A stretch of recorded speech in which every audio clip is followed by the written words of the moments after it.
Shall we start? Can everybody sign their name and student number and all that stuff? Maybe make an introduction on who's who. We can do that if you like, yeah. Well, why don't we start with introductions? Since this is a very social group, very social and enthusiastic group, I can see. So, my name is Bob Laramie. I am the College of Science Postgraduate Research Student Director. Say that 10 times fast. And happy Halloween. Happy Halloween, by the way.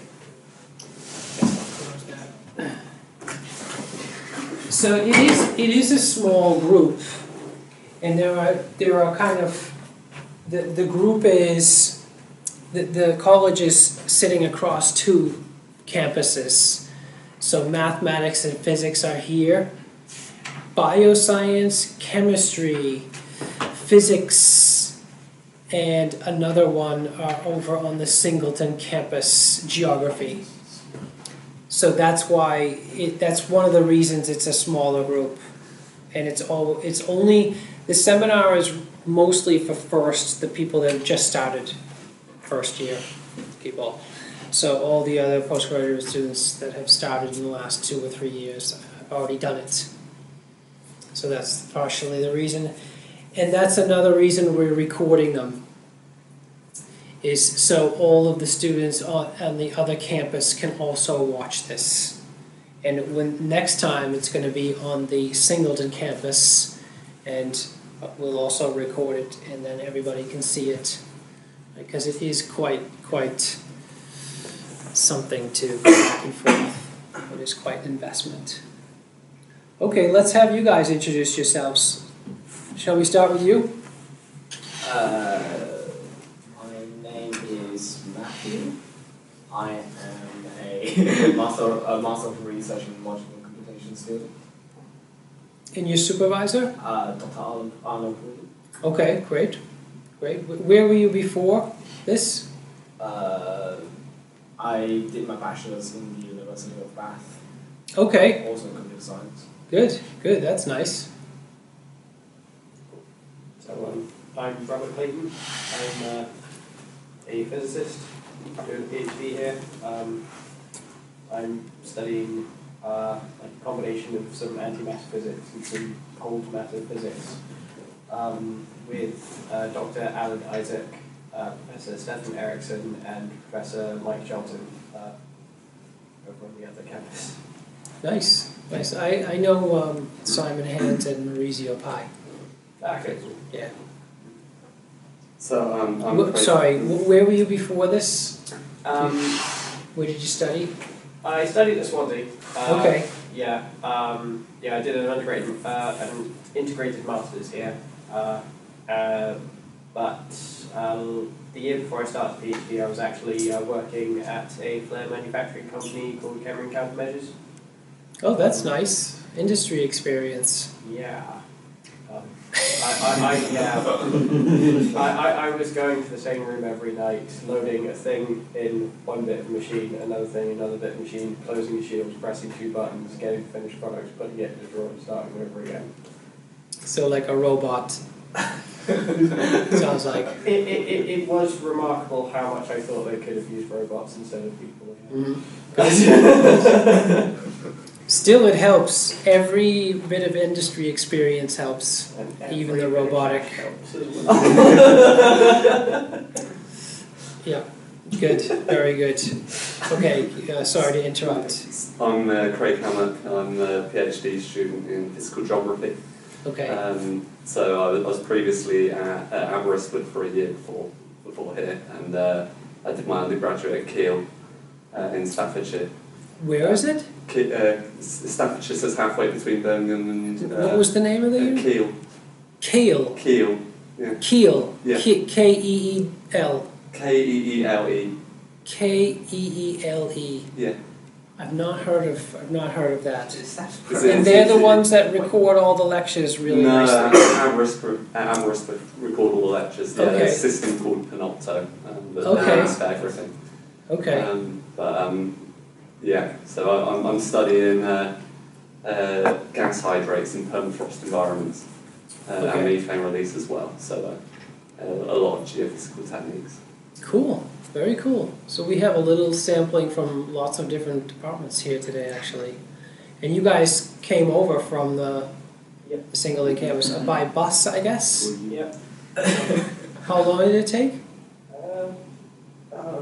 Seemed like an eternity, but about 45 minutes, I think. I actually had a friend texting me on the way up, and he actually sent me a link to the seminar from last year while I was on the bus on the way up here. It's okay. It's better. It's obviously better in person. You know, I think you'll learn a lot more in person probably. Yeah. And plus, it's not like today is quite nice and sunny out, and so it's not a bad day to be out and running around. I suppose that could change on some other days. Yeah, I'm Arvid. I'm currently starting a PhD in theory of computer science. The topic is extracting problems from proofs. So I mainly like doing logic, so make a mathematical proof and then extracting like systems from it. But I also do other stuff. So I'm actually a complexity theoretician. So I actually never really touched computer, and so doing the mathematics there. And that's me. With Monica. Yeah. Where were you studying before? So I made my undergraduate in Bremen, Germany, and my first master's here in Japan, and now I'm here. A master's degree in Japan. Not a degree, just a year. So I was a year for research exchange in Japan. A master's degree in sushi. Sorry, I don't know why I said that. No, I don't have a master's degree. Because I got the PhD position first, and then I just didn't need to write the series anymore.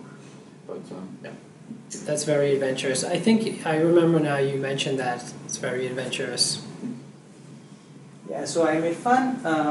I'm working with Oliver Kunman. So I'm a MSc by research student, computer science. So we are working on satisfiability, mostly related to chessboard related problems, n-Queen's problem, the classical n-Queen's problem.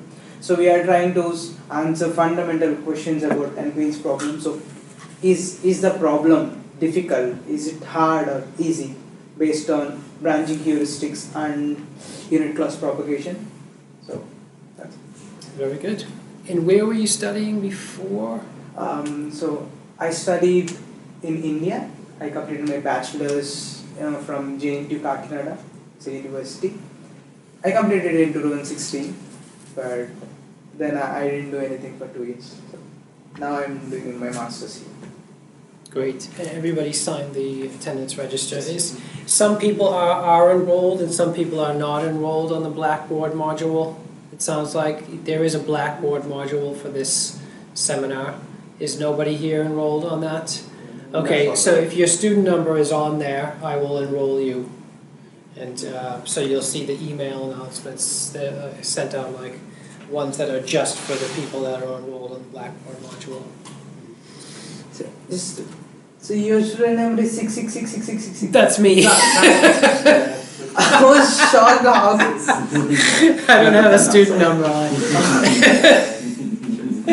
I'm glad you appreciate that joke. So welcome to the College of Science Doctoral Training Center Seminar.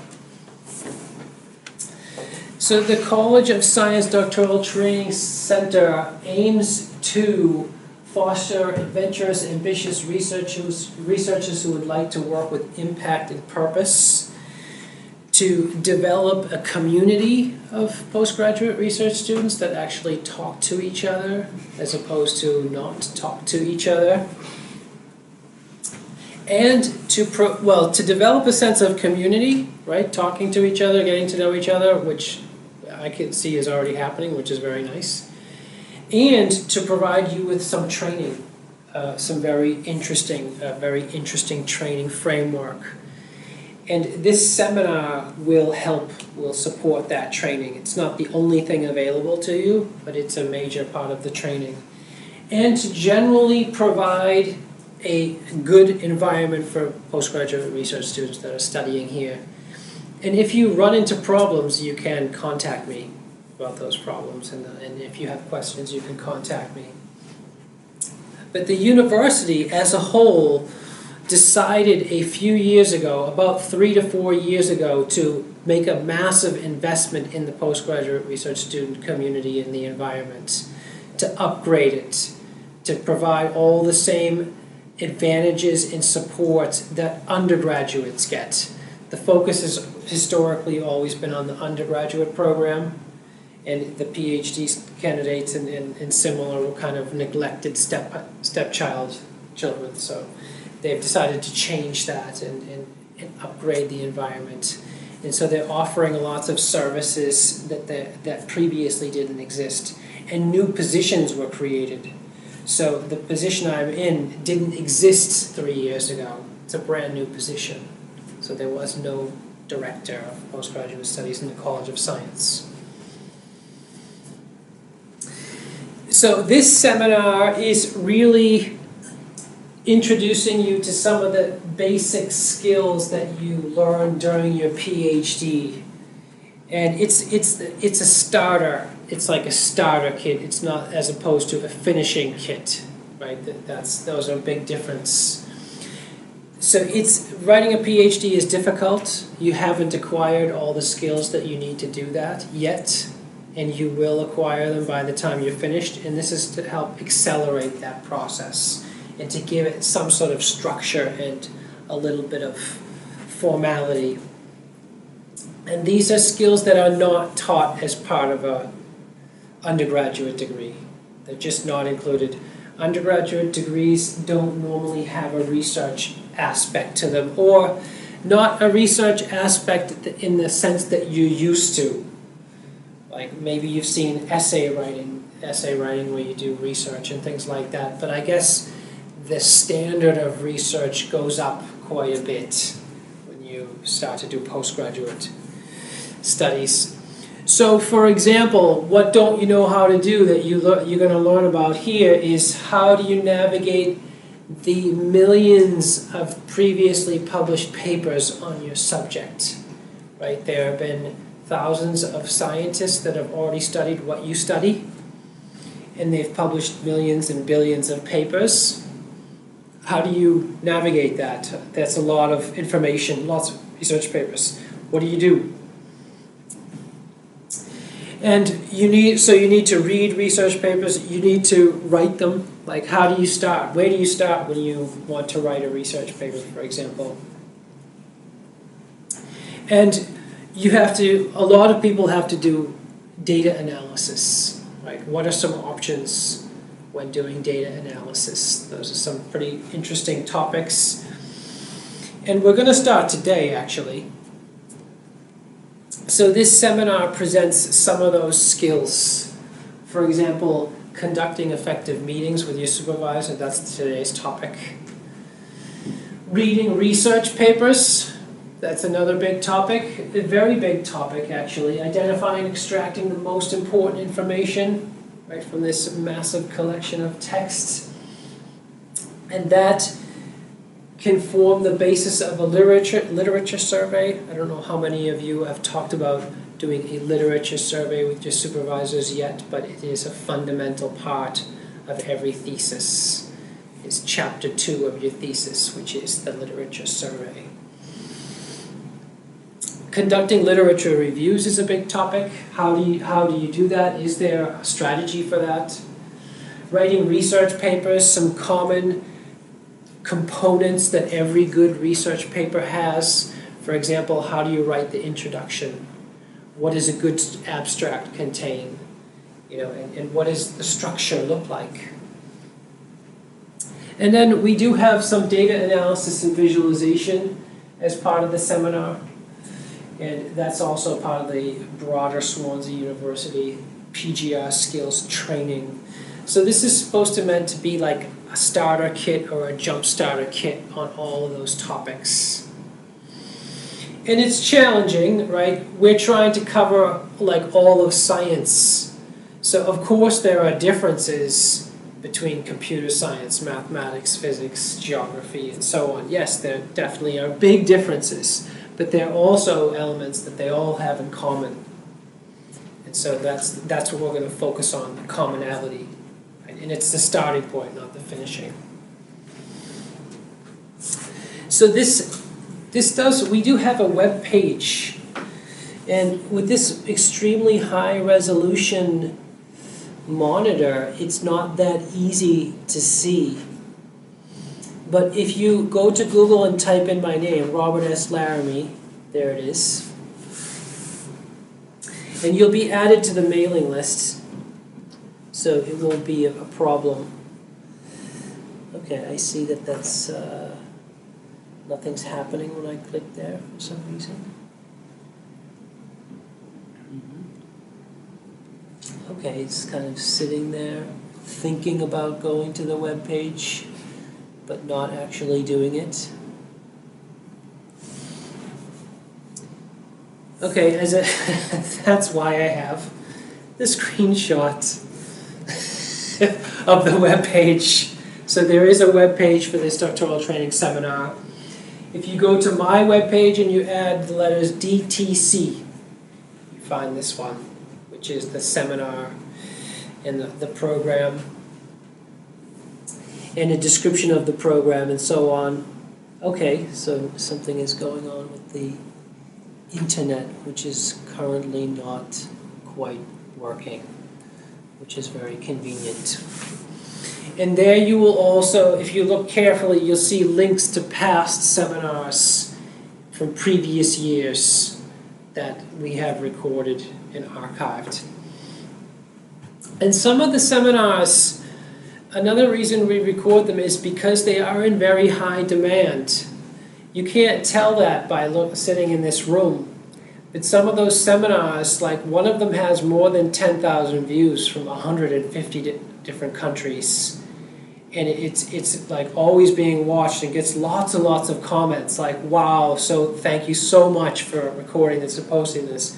I know that the demand on a global scale is very, very high for this material from experience.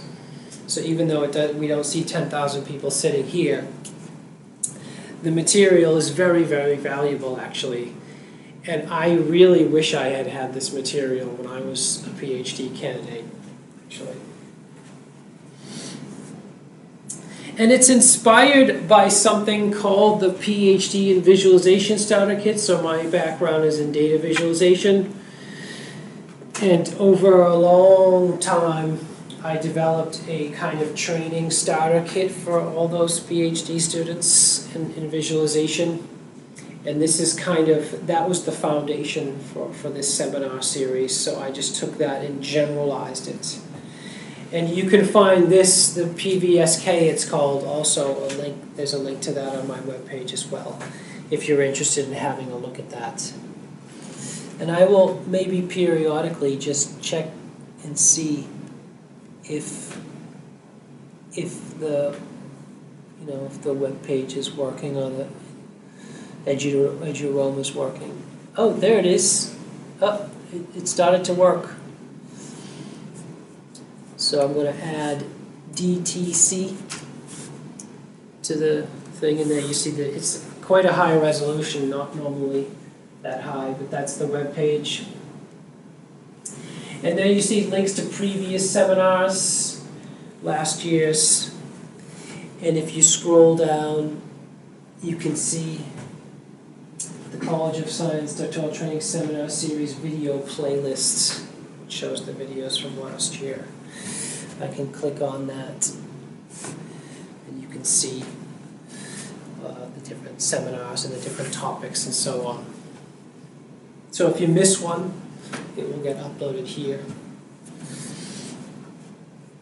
And while we're having fun, I will point out, I don't know if you guys have probably already done this amazing exercise. Swansea University Postgraduate Skills Training. Anybody tried that exercise already? Postgraduate Training Program, Swansea University. So this is a set of classes that run for all the postgraduate students across the entire university. This seminar series is just for the College of Science, but you can see there are many, many classes for every student across the university in addition to what we have here. This is just a little bit more specific. And there's a list of classes, October to November, December to January, February to March, March to May. So here's one, qualitative data gathering, introduction to working in university laboratories, working successfully with your supervisors. Today's lecture will be better than that one, but that's, you'll see, you get the idea. Surely having effective meeting with the supervisor should be one of the first things you'll learn. Exactly, exactly. Yes. That's kind of the first thing you do. Exactly. That is it's a paradox because it's not very exciting. This is not meant to be exciting, but it's ridiculously important. I know how every project is going just based on the meetings and how the meetings are structured, and if they're following, it's called Bob's Minutes of Meeting protocol that we're going to be talking about.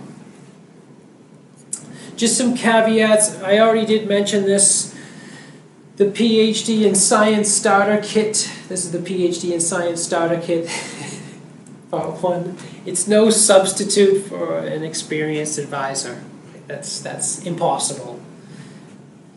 And some of the things that I say are subjective, however, they are based on a lot of experience. So they're not, might not be able to prove everything, but they are based on a lot of experience. This PSSK is intended to provide a useful starting point. And that's nice, because there was no starting point previously, it just didn't exist. So we've invented a starting point here, which is nice. And the guidelines and views we express are customized and adjusted over time and with experience.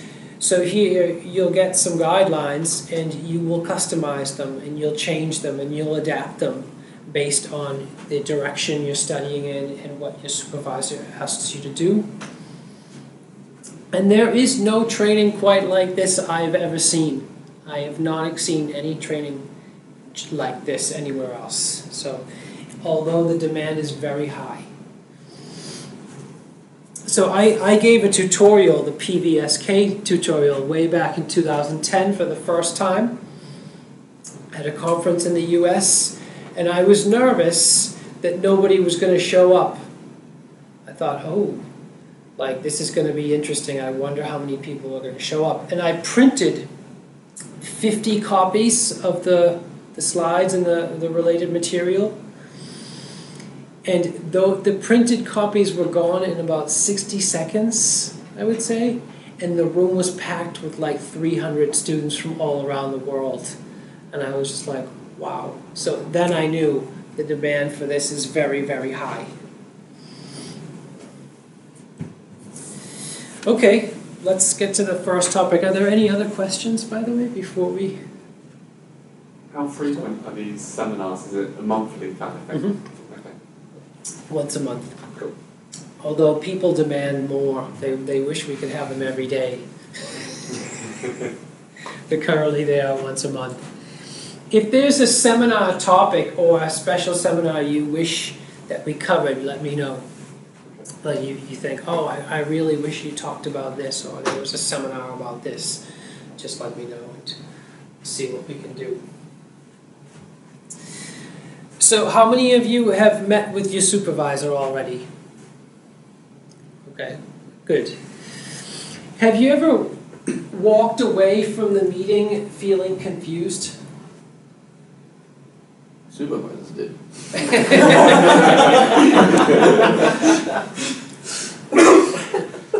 Have you ever walked away from a meeting and been like, I'm not sure what I should do?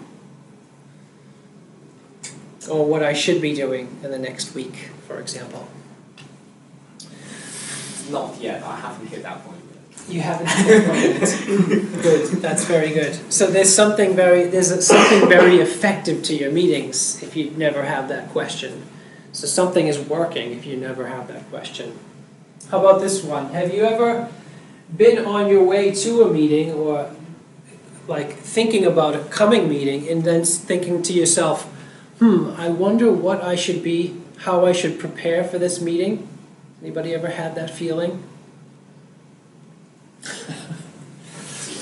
How many of you ever had this one like, oh, I wish I could remember what we talked about at the last meeting. I can't remember what.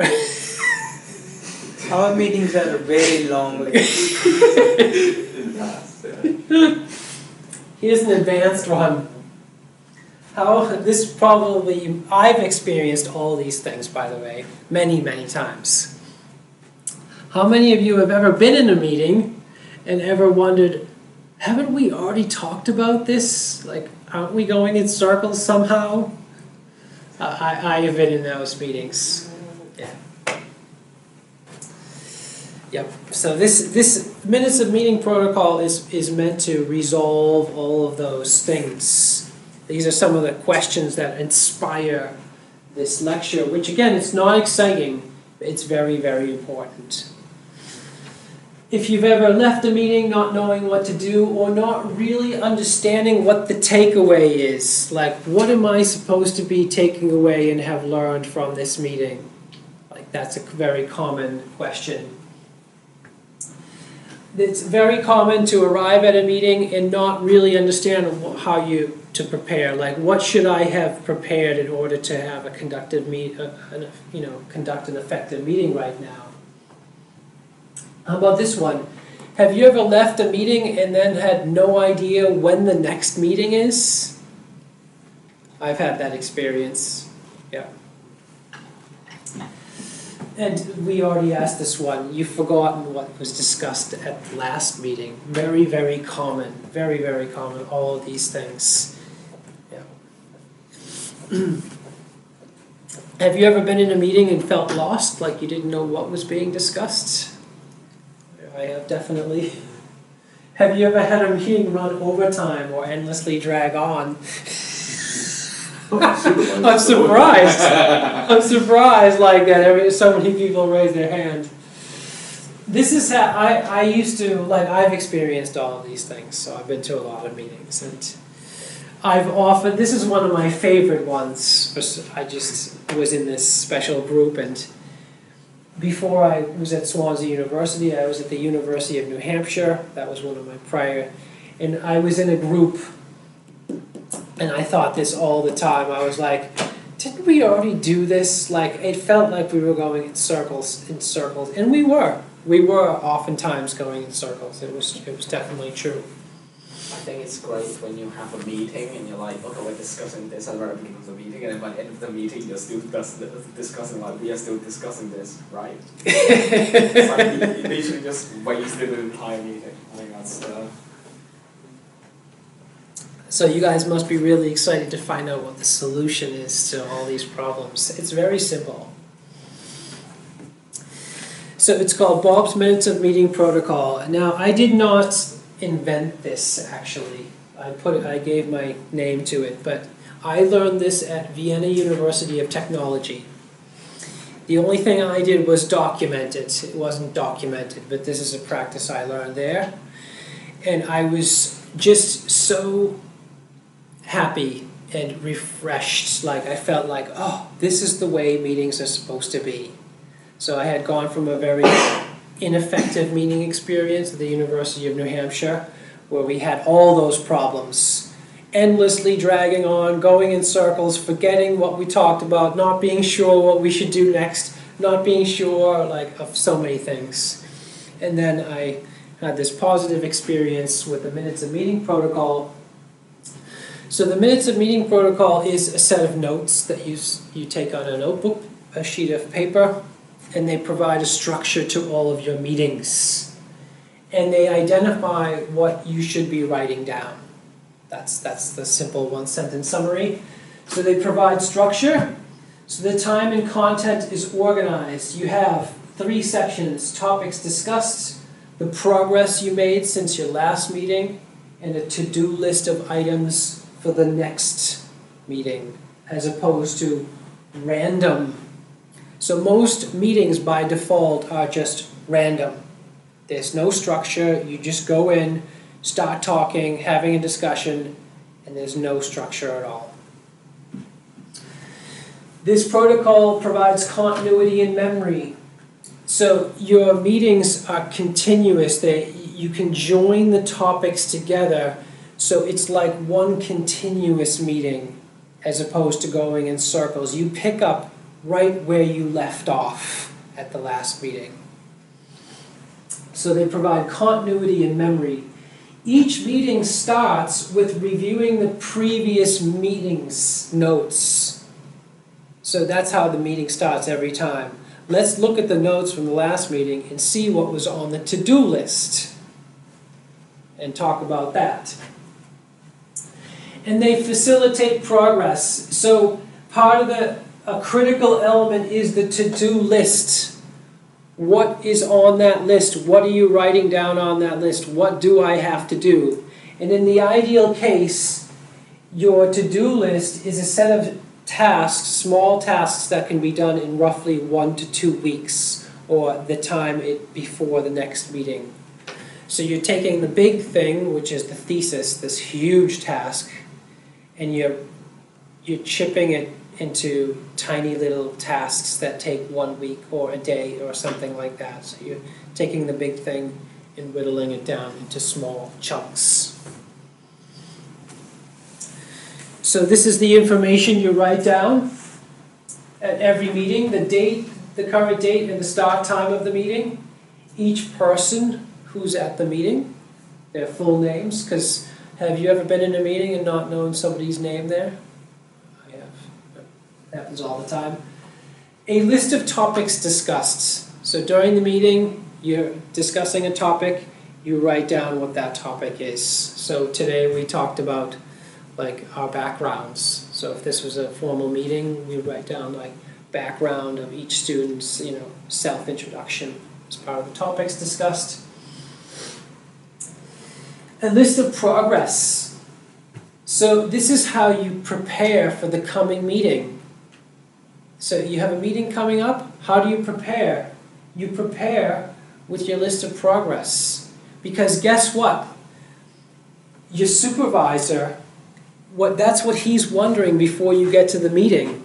Before you even step in the door, that's the first, he doesn't even want to say hi. He's just thinking, did you make any progress? That's all he's thinking. What progress did you make? That's how you prepare. That's it.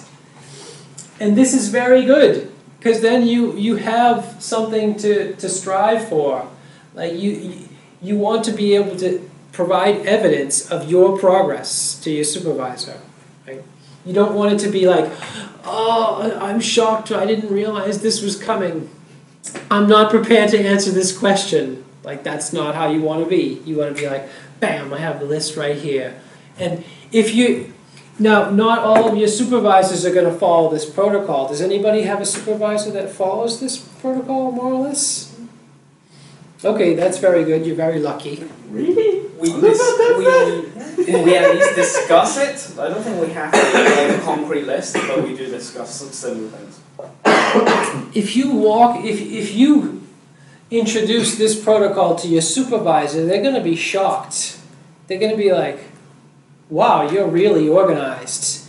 And you're like, here's my list of progress. You might keep this on your desk and write something down on the end of each day, like with dates even. If you're like, here's my list of progress, and your supervisor hasn't seen this protocol before, they're going to be like really surprised. They'll be like, wow, I cannot believe I'm seeing this right now. This is awesome. Where did you learn this? And then there's a to-do list. And again, your supervisors probably don't follow this. So you might be thinking, how am I supposed to provide a to-do list if my supervisor doesn't follow this protocol? Any ideas about that? You have to ask. You have to ask. You have to say, look, I'm trying to write a to-do list here. I've written this item down. Does that sound good to you? Does that sound reasonable? What other things can I write on my to-do list? You have to extract that information. I'm trying to compose a to-do list of the things that are manageable before our next meeting. And this is what I've written down so far. And what else would you suggest? And they'll think, wow, this is so awesome. How organized is this student? This is amazing. Like, because a lot of supervisors have never seen a protocol like this before either. They've never had training. They never were in these highly organized and structured meetings. So you have to extract it from them. You have to extract that information. And you have to extract the date and time of the next meeting. Don't walk out of there and say, oh, I'm taking my notes here and I wonder when our next meeting is. Have you ever been in this horrible situation that everybody hates, sending lots of emails back and forth about, oh, can you meet at this time? Oh no, I'm busy that day. Like, and you just go back and forth trying to figure out when the next meeting is. Horrible experience, really horrible. So you extract, there's no better time than at the current meeting because your supervisor has their calendar right in front of them typically. So they can look at their calendar, give you a time, and avoid exchanging all these horrible emails. And in our group, these notes are all typed up and kept in an online folder.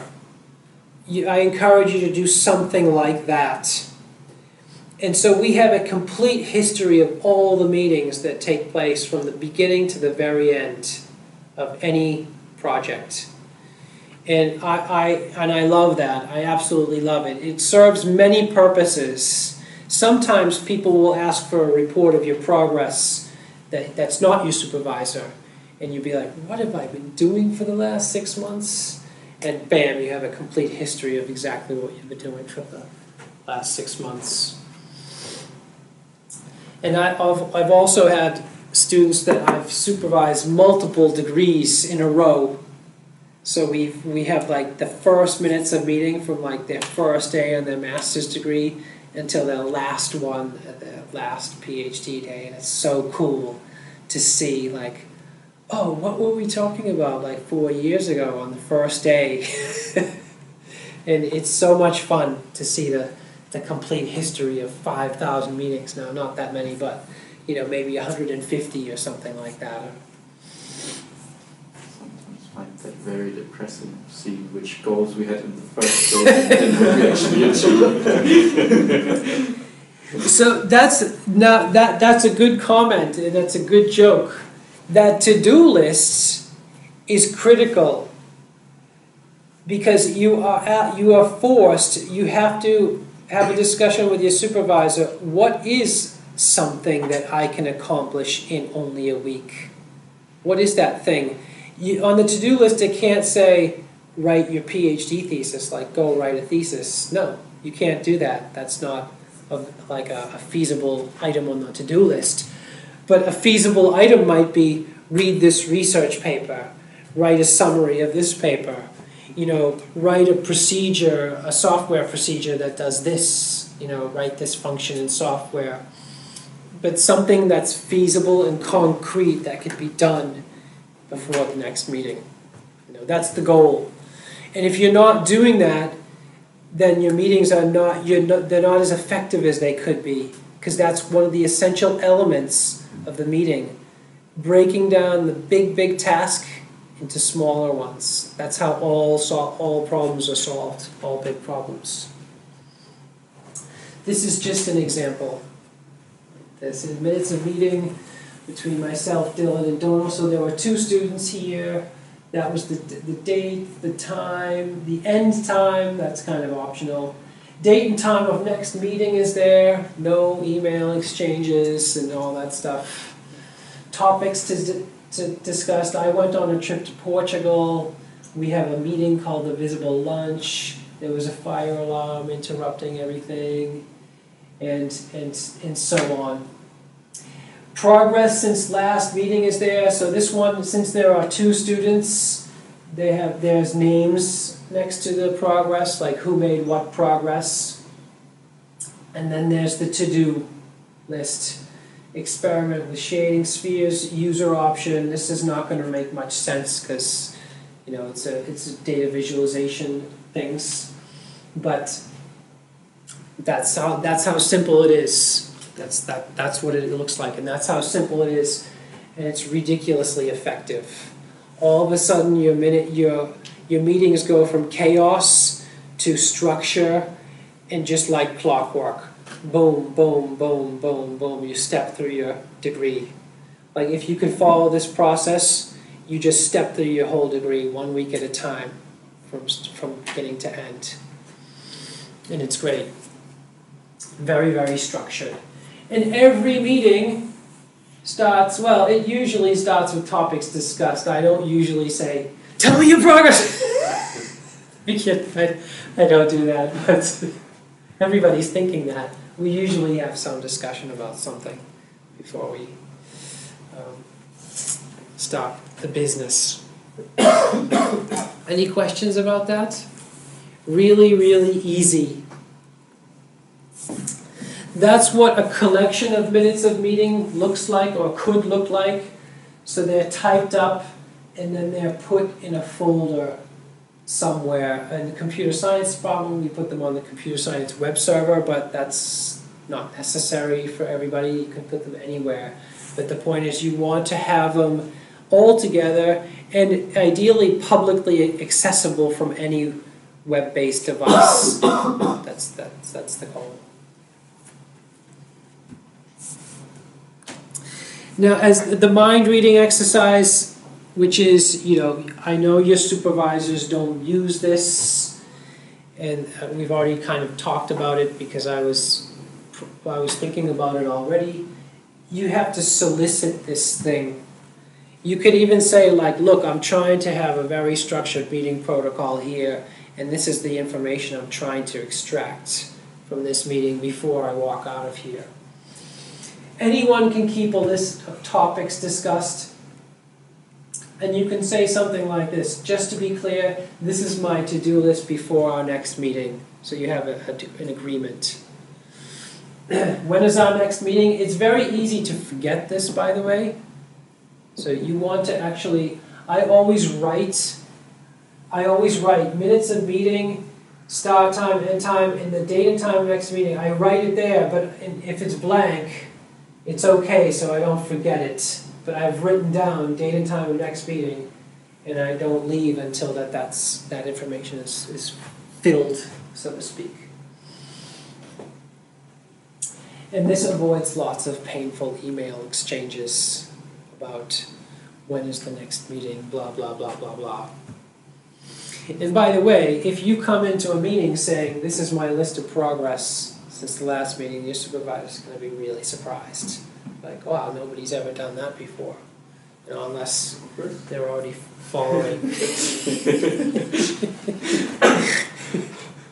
But I can just tell you, like, you make your supervisors very happy by doing that, really happy. Like, you're like, wow, this is music to my ears, you know. Now, by the way, that isn't, you know, you're making jokes and they're good jokes, like no progress. It does happen, doesn't it? It happens that you make no progress between meetings. What does that mean? Does anybody know what that means? Have some problem, we can't solve it. So we stumble upon something, we don't know how to solve it. And it means the to-do list needs adjustment. Something has to change with the to-do list. Either new items on the to-do list, but typically what it means is you have a to-do that's too big. It doesn't fit in that small time slot, and it has to be deconstructed into smaller subtasks. That's usually what it means. If you like go make no progress, it means something has gone wrong with the to-do list, typically, or you slept too much, but no, typically it's something is wrong with the to-do list. Either the items are too big, they're too vague, or they're just like not clear. So that's it's a good joke, but there's a very important truth hiding behind there. You know? By the way, you can find the protocol in the Blackboard module. The Blackboard module is called College of Science Doctoral Training. And I'm going to sign everybody up with the usernames there. If you Google Bob's Minutes of Meeting Protocol, you'll also find a PDF to download because I've put it on my webpage. And you can find a copy of this seminar already on the Doctoral Training Seminar Series if you ever need a refresher. That's it. Any questions?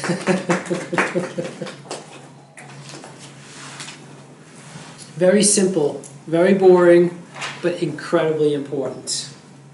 Really, really important. The thing is, I've experienced the exact opposite. Like when I was in Japan, my professor was making me make these minutes, but the task that we had was too complex to put this into like a certain structure. So essentially, we were wasting a major amount of time on writing what was happening or something, and didn't invest enough time into actually solving the problems. Like, I mean, so what you're proposing here is like a full-on model of like how meetings can be structured or something. But like,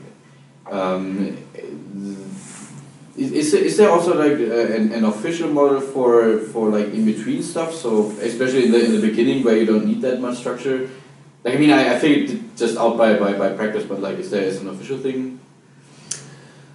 I don't know. I imagine there are whole books dedicated to this topic. That's what I imagine. But I don't know. I don't know. I imagine they do talk, like I know that there are much more complicated versions as well. Like the university has a very complicated version. At this university, in the university business meetings, they have a minutes of meeting protocol. But in my opinion, it's way too complicated. And it's very long. Like a meeting, the minutes of meeting will take 10 pages or 20 pages. Yeah, and it's like, wow, there are so many problems with that. The one problem is the to-do items get lost. There's no separate to-do list. It's like, it's structured based on topics discussed, and then under each topic discussed, there might be some to-dos and some actions.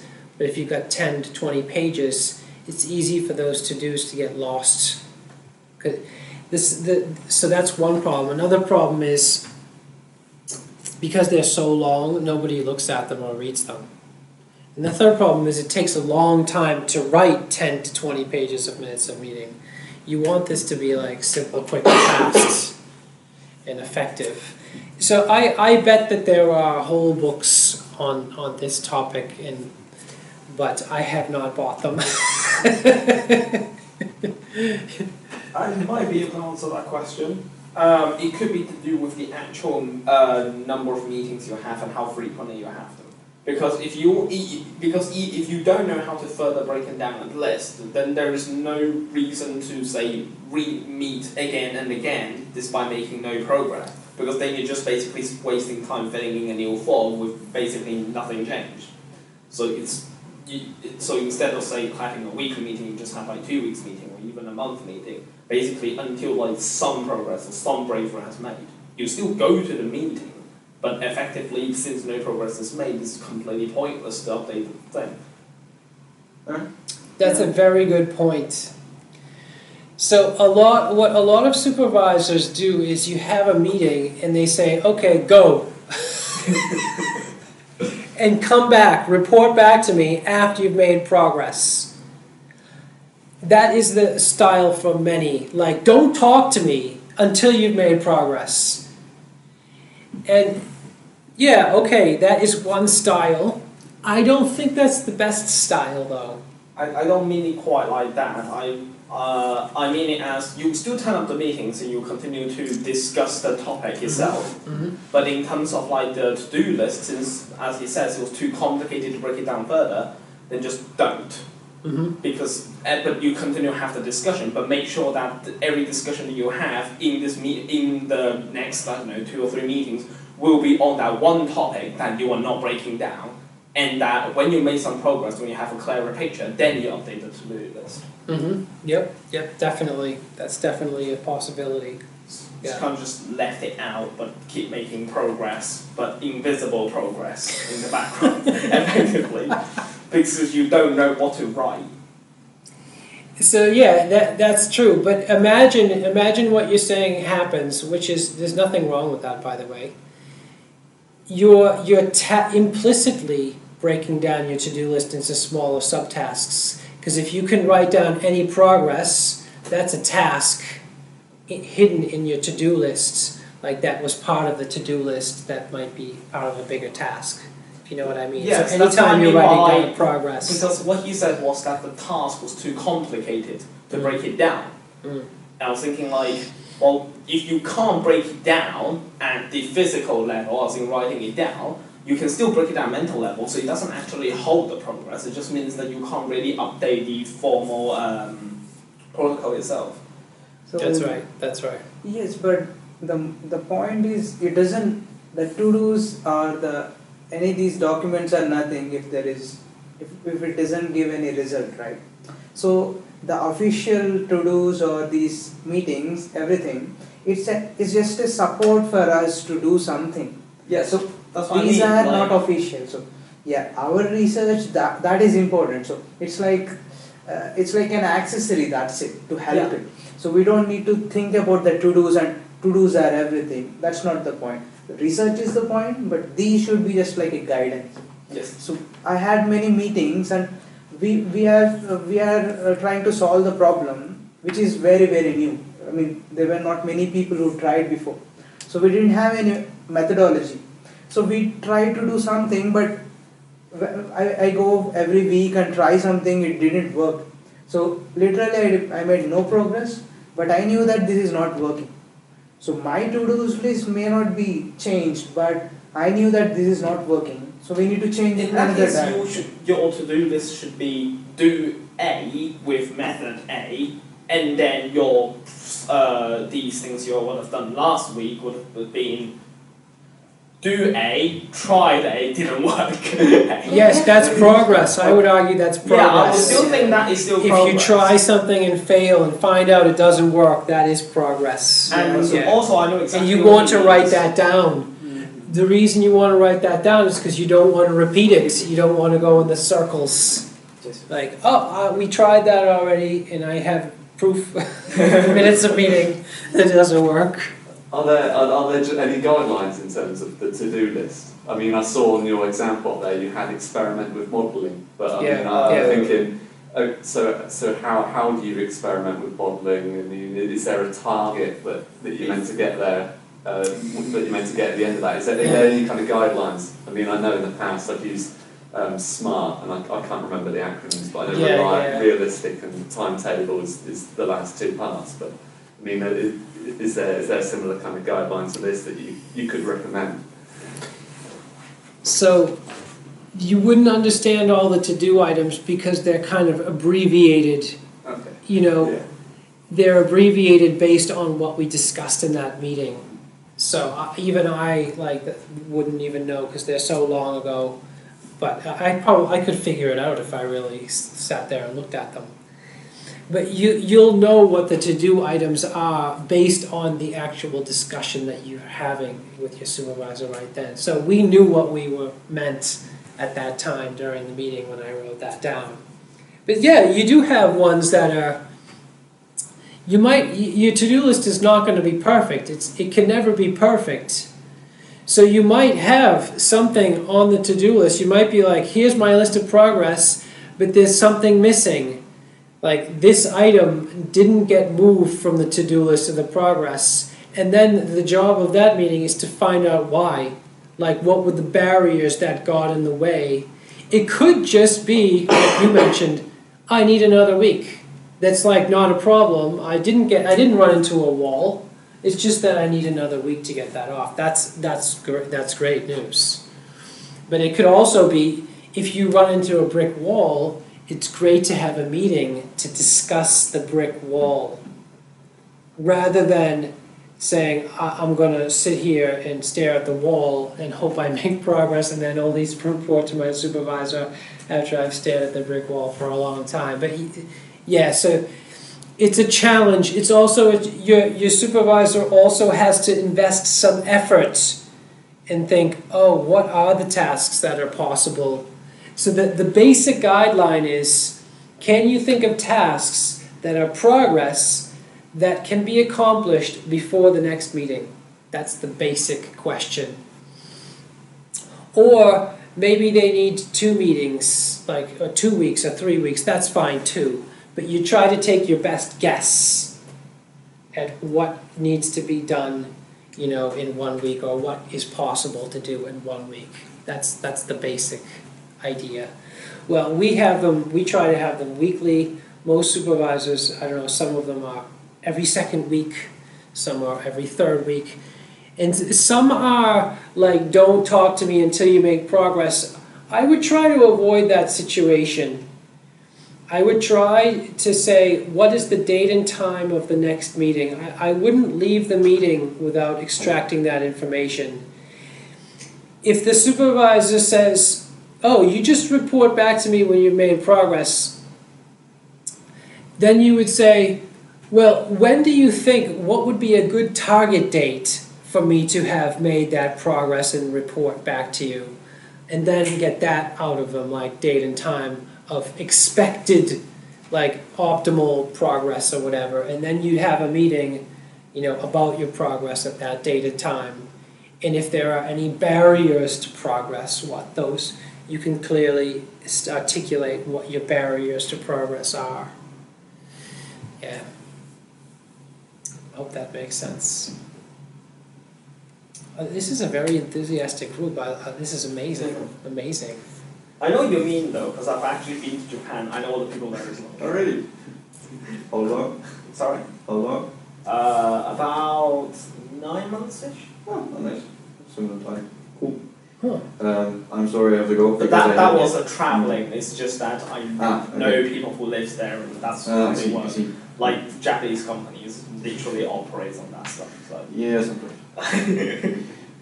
Talk to you later. I have to go. Yeah, no problem. Yeah, We're finished. We're finished. Any other amazing questions? Have you got any tips on managing multiple supervisors? So I mean, I've got 5 supervisors, different institutions. Yeah, and well, they're at different places in the world at any one point. So I've got one in Antarctica currently, which is kind of not really going to help for a meeting. Have you got kind of any tips towards managing, say, a meeting between 2 or 3, or all supervisors? Definitely. And this protocol is great for that purpose too. So you want to have in your minutes of meeting, you have who the meeting is with. In your case, you'll be meeting with different supervisors, so they'll all have that information. And you store them all online so that every supervisor can see all of your meetings with everybody else. To see, it's a dream come true in that case, because if I'm like supervisor number 4, I would love to know what you talked about with supervisors number 1 and 2. But I might not have been I couldn't sit in on that meeting. And you can say, look, if you want to find out what we talked about, here's the folder with all the minutes of meeting. And you can find out exactly what we talked about, what's on my to-do list, what the progress is. Like, it's a dream come true in that configuration, because you're centralizing and sharing all the information systematically. So that's the...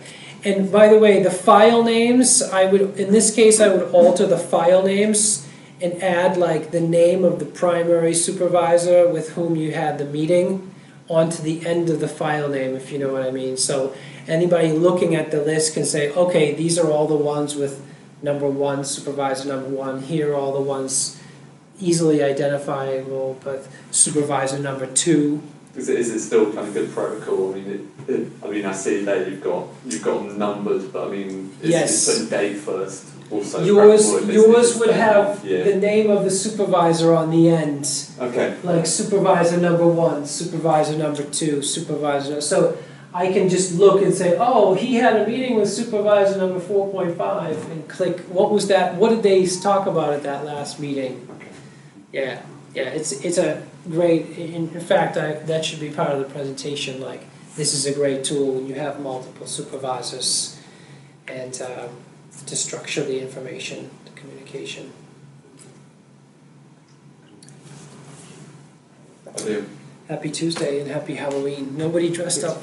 Well, we're not that big. I mean, Sorry. Thank you, gentlemen.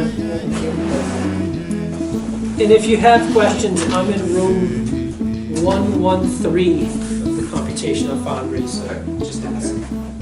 next time, could you like signpost the research crucible, because it was quite a like expedition to try and but especially not being used to the Bay campus. We're trying to hunt around for it, and the door was shut, and it's like.